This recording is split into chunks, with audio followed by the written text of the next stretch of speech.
Faux. La supervision humaine est en réalité très utile pour détecter et pour corriger les défauts d'un système d'intelligence artificielle que l'on appelle les biais. Donc, par exemple, aux États-Unis, il a été fait usage au sein d'un hôpital d'un système d'intelligence artificielle qui avait pour objectif de détecter quels patients pouvaient recevoir des soins. Et en fait, on a constaté que ce système d'intelligence artificielle avait un biais raciste, puisque les patients d'une couleur de peau noire devaient être beaucoup plus malades que les patients d'une couleur de peau blanche pour pouvoir se voir prodiguer des soins équivalents.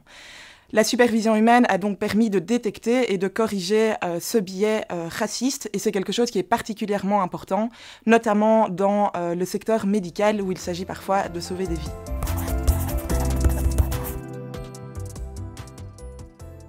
Vrai, au sein de l'Union européenne, on a deux textes qui consacrent ce principe de la supervision humaine. On a d'une part le règlement général sur la protection des données, qu'on appelle également le RGPD, et d'autre part le règlement sur l'intelligence artificielle, que l'on appelle également l'AIA Act.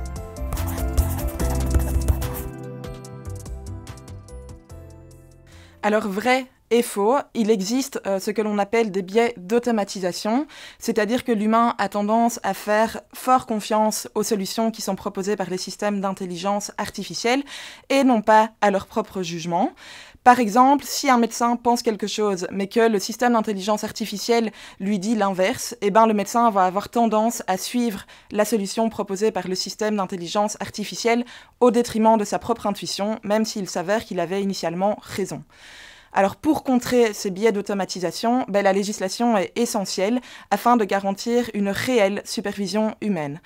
Par exemple, le règlement général sur la protection des données, le RGPD, prévoit que la personne qui fait la supervision humaine doit véritablement interroger et questionner la solution qui est proposée par le système d'intelligence artificielle, et elle ne peut pas se contenter de valider de manière symbolique la solution qui est proposée par le système d'intelligence artificielle. De la même manière, le règlement sur l'intelligence artificielle prévoit que la personne qui vient faire la supervision humaine doit être formée et consciente du risque de biais d'automatisation et qu'elle doit également être en mesure de comprendre la solution qui lui a été proposée par le système d'intelligence artificielle grâce à une certaine compréhension du fonctionnement du système d'intelligence artificielle utilisé.